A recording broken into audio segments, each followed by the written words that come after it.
Hello, ഞങ്ങൾ duty കഴിഞ്ഞ് ഓടിപ്പിടിച്ച് പോകുന്നത് എങ്ങോട്ടെന്നറിയാമോ? ഞങ്ങൾ ഇന്ന് പോകുന്നത് കോബർഗിലേക്കാണ്.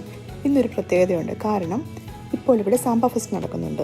എല്ലാ വർഷവും ജൂലൈ മാസത്തിലെ 3 ദിവസമാണ് സാമ്പ ഫെസ്റ്റ് നടക്കുന്നത്. ഇന്ന് അതിൻ്റെ ലാസ്റ്റ് ഡേ ആണ്. അതുകൊണ്ടാണ് ഞങ്ങൾ ഇങ്ങനെ പെട്ടെന്ന് വരാനുള്ള കാരണം. ഇവിടെ സാമ്പ ഫെസ്റ്റ് എന്ന് പറയുന്നത് ബ്രസീലിൻ്റെ ഒരു തനതായ നൃത്തരൂപമാണ്.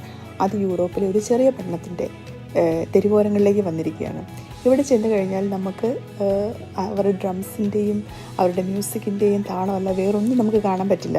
കാരണം അവിടെയുള്ള ഓരോ ആൾക്കാരും അവരുടെ മ്യൂസിക്കിൻ്റെയും അവരുടെ ഡ്രംസിൻ്റെയും താളത്തിനൊത്ത് ചലിച്ചുകൊണ്ടിരിക്കുകയാണ്. ചെറിയ കുട്ടികൾ തൊട്ട് വലിയ ആൾക്കാർ വരെ. അതുപോലെ തന്നെ അതിൻ്റെ ഓരോ കോർണറിലും, നമ്മുടെ ആ റോഡിൻ്റെ ഓരോ കോർണറിലും അവരുടെ ഓരോ നൃത്തരൂപങ്ങൾ നമുക്ക് കാണാൻ കഴിയും. പിന്നെ അകത്തേക്ക് പോകുമ്പോൾ അവരുടെ ഒരു ബ്രസീലിയൻ ജീവിതശൈലി തന്നെ അവർ ചിത്രീകരിച്ചിട്ടുണ്ട്. അവരുടെ ഫുഡ്, അവരുടെ ഡ്രിങ്ക്സ്, അവരുടെ തനതായ കരകൗശലങ്ങൾ, അങ്ങനെ പല കാര്യങ്ങളും. ഇന്നൊരു മഴയുള്ള ദിവസമായിരുന്നു. പക്ഷേ ആൾക്കാർ അതൊന്നും വകവയ്ക്കാതെ അതെല്ലാം കണ്ട് ആസ്വദിച്ചാണ് നടന്നുകൊണ്ടിരുന്നത് അതിലെ കൂടെ.